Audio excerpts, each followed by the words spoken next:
नमस्कार दोस्तों। कहते हैं जब दवा काम नहीं आती है तब दुआ काम आती है, और जब दवा ही जहर बन जाए तब दुआ कैसे काम आएगी। आज हम बात करने वाले हैं कोल्ड ड्रिंक कफ सिरप के बारे में, जो कि एमपी में इंसिडेंट हुआ और 14 मासूम बच्चों की जान चली गई। तो ये कहानी स्टार्ट होती है मध्य प्रदेश के छिंदवाड़ा डिस्ट्रिक्ट में। एक परसनिया करके तहसील है, वहां पे तो एक दिव्यांश मासूम होता है। 16 अगस्त को फीवर आता है, तो उसके जो फादर है उसको लेके जाते हैं पास के हॉस्पिटल में, और वहां पे एक डॉक्टर प्रवीण सोनी होते हैं जो कि कोल्ड ड्रिप दवा लिखते हैं, और जो पेरेंट्स हैं वो कोल्ड ड्रिप दवा देना शुरू करते हैं। 2 दिन के बाद होता क्या है कि जो दिव्यांश है उसको फीवर आता है और फिर उसका यूरिन रुक जाता है, और फिर पता चलता है कि दोनों किडनी डैमेज हो गया और उस बच्चे की मौत हो जाती है।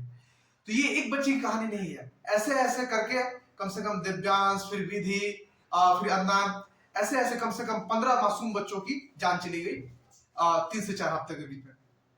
तो ये कोल्ड ड्रिंक जो कफ सिरप है, ये दवा नहीं, दवा के नाम पर ये जहर बेचा जा रहा था। तो आखिर इस मौत का जिम्मेदार कौन है? वो डॉक्टर जो प्रिस्क्राइब किया कोल्ड ड्रिप, या जो दवा बनाने वाली कंपनी जो श्रीसन फार्मा तमिलनाडु की कंपनी है जो कि कोल्ड ड्रिप सिरप बनाती है, या वो सिस्टम जिसने उस कंपनी को लाइसेंस दिया इस जहर को बेचने के लिए। तो ये बहुत बड़ा क्वेश्चन मार्क है। पूरा सिस्टम करप्ट है। कौन गुनहगार है, कौन दोषी है, किसको मतलब सजा होनी चाहिए। अब ये सब जांच का विषय है, ये सब चीजें चलती रहेंगी, लेकिन जो मासूम चले गए वो तो लौट के आने वाले नहीं। तो आखिर ऐसा क्यों होता है इंडिया में? और ये पहला केस नहीं है। इसके पहले 2022 में गैम्बिया में कम से कम 66 जो किड्स थे उनकी डेथ हो गई, और ड्यू टू दिस सिरप। ये जो कोल्ड ड्रिप सिरप था, इसमें 2 तरह के केमिकल्स जनरली होते हैं जो कि जानलेवा होते हैं, डाईइथिलीन ग्लाइकोल और इथिलीन ग्लाइकोल। तो बेसिकली इनका जो यूज होता है एज ए सॉल्वेंट, ये दवाई बनाने में किया जाता है। These are the solvent and antifreeze मतलब एलिमेंट है। ये मतलब दवा को जमने से बचाता है और सॉल्वेंट के रूप में इसको यूज किया जाता है। बट इसका जो परमिसिबल लिमिट है ये 0.1% है, और जो कोल्ड ड्रिप जो कफ सिरप में जो निकला है उसमें जो तमिलनाडु में टेस्ट लेबोरेटरी में जो रिपोर्ट आया उसके according 48%, you can't believe, 48% diethylene glycol उसमें पाया गया है। तो खुलेआम जहर बेचा जा रहा था, ये मासूम खुलेआम मर रहे थे, और फिर भी इसको डिटेक्ट करने में इतना टाइम लग गया, और बाद में निकल के आया कि नहीं, ये एक्चुअली ये डाईइथिलीन ग्लाइकोल जो जहर है इसके चलते ये सारी मौतें हुई है। तो बेसिकली ये डाईइथिलीन ग्लाइकोल करता क्या है? तो डाईइथिलीन जो ग्लाइकोल है ये क्या करता है, ये कि मतलब किडनी फंक्शन को पूरा डैमेज कर देता है, जिससे यूरिन पास नहीं होता है और अल्टीमेटली बच्चों की मौत हो जाती है। तो अभी पूरे इंडिया में हम बात करें एमपी में, महाराष्ट्र में या राजस्थान में, इस तरह के कम से कम 22 बच्चों की डेथ हुई है। तो कौन है इसका जिम्मेदार? हम किसको ब्लेम करें? अब सरकार ने 4 लाख का मुआवजा घोषित किया है। 4 लाख के मुआवजे से क्या होगा? वो जो चले गए मासूम वो तो आएंगे नहीं। अब उन परिवारों पे क्या बीत रहा होगा? ये वीडियो बनाते टाइम मतलब मैं क्या फील कर रहा हूँ, तो आप बस सोचिए कि उन मासूम के परिवारों पे क्या बीत रहा होगा जिनके बच्चे चले गए, और वो माए जो ये सोच के दवा पिला रही थी कि हम तो दवा पिला रहे हैं अपने बच्चों को और ये कल से ठीक हो जाएंगे। उनको पता नहीं था कि ये जाने अनजाने में दवा के बदले वो जहर दे रही है अपने बच्चों को। उन माओ को तो नींद नहीं आएगी बहुत दिनों तक। लेकिन इसका जिम्मेवार कौन है?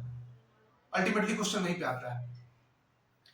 डॉक्टर को अरेस्ट किया गया, कंपनी जो श्रीसन फार्मा जो कंपनी है तमिलनाडु की, उसके ओनर को भी गिरफ्तार कर लिया गया है, और उस पर होमिसाइड का केस चल रहा है।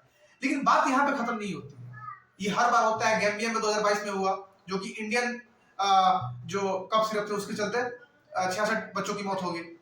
फिर से उज्बेकिस्तान में 20 बच्चों की मौत हो गई। तो ये ऑलरेडी हो चुका है, तो फिर ये दोबारा इंसिडेंट क्यों हो रहा है? तो ये जो सिस्टम में शामिल जो बड़े लेवल पे जो क्या कहते हैं अधिकारी हैं, उनको ब्लेम किया जाए कि वो ऐसे ही लाइसेंस बांट रहे हैं, या डॉक्टर को ब्लेम किया जाए कि वो कमीशन लेके दवा लिख रहे हैं। आखिर who is responsible for all this deaths? That's the big questions. तो ये बातें जो भी हो, कि कोई भी रिस्पॉन्सिबल हो, या तो डॉक्टर को हम बोले या सिस्टम को बोले, लेकिन ओवरऑल ये बात तो मानना पड़ेगा हमको कि पूरा सिस्टम करप्ट है और आप किसी की जिंदगी के साथ नहीं खेल सकते हैं। तो इसका रीजन ये है, डाइथिलीन ग्लाइकोल कंपनियां क्यों यूज करती हैं? क्योंकि जो ग्लिसरीन है, जो सॉल्वेंट की तरह यूज होता है, तो दैट इज एक्सपेंसिव। तो आप पैसे बचाने के चक्कर में आप किसी की जान से नहीं खेल सकते। तो ओवरऑल ऑलरेडी WHO का इस पर रिपोर्ट है कि जो डाइथिलीन ग्लाइकोल है और या जो इथिलीन ग्लाइकोल है, वो यूज नहीं होना चाहिए कफ सिरप में, और अगर यूज भी होता है तो 0.1% से कम होना चाहिए। और जो कोल्टिप में जो है ये 48% तक यूज किया गया। आखिर कंपनी को किसने परमिशन दिया इस जहर को यूज करने के लिए? कहीं ना कहीं सिस्टम में कोई ना कोई तो करप्ट लोग बैठे हुए हैं।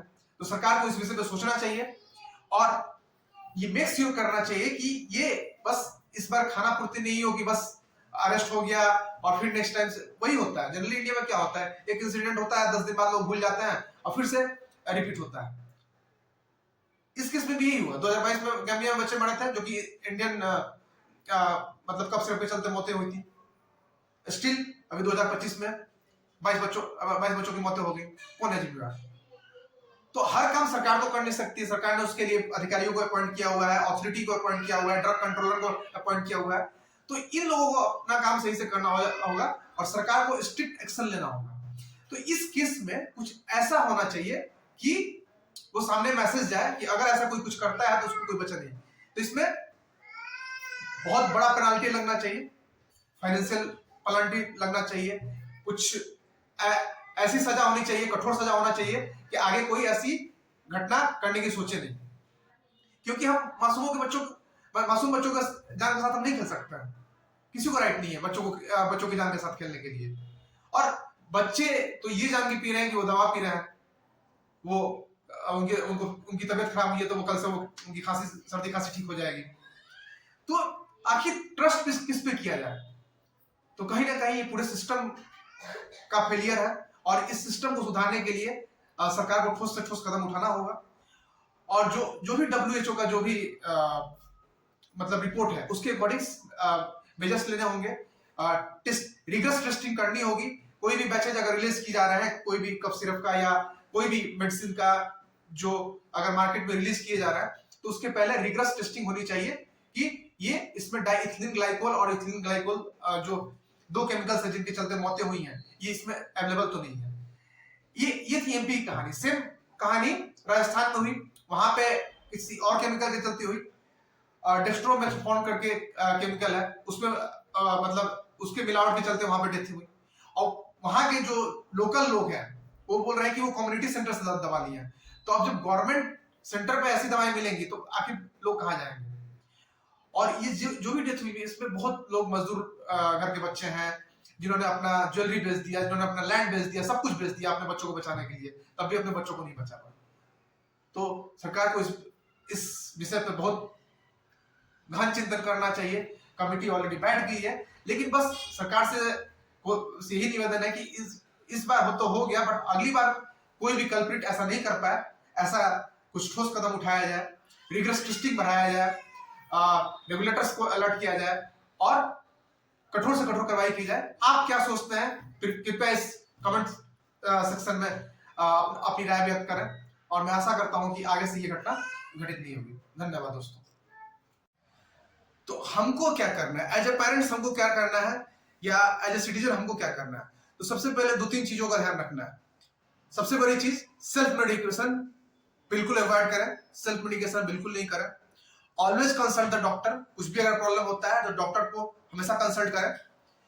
और अगर दवा लेनी है तो केवल प्रिस्क्रिप्शन पे ही दवा लें, डॉक्टर के अकॉर्डिंग ही डोज लें, अपने अकॉर्डिंग डोज मत दें और बिना डॉक्टर के किसी बच्चे को दवा मत दें। धन्यवाद दोस्तों।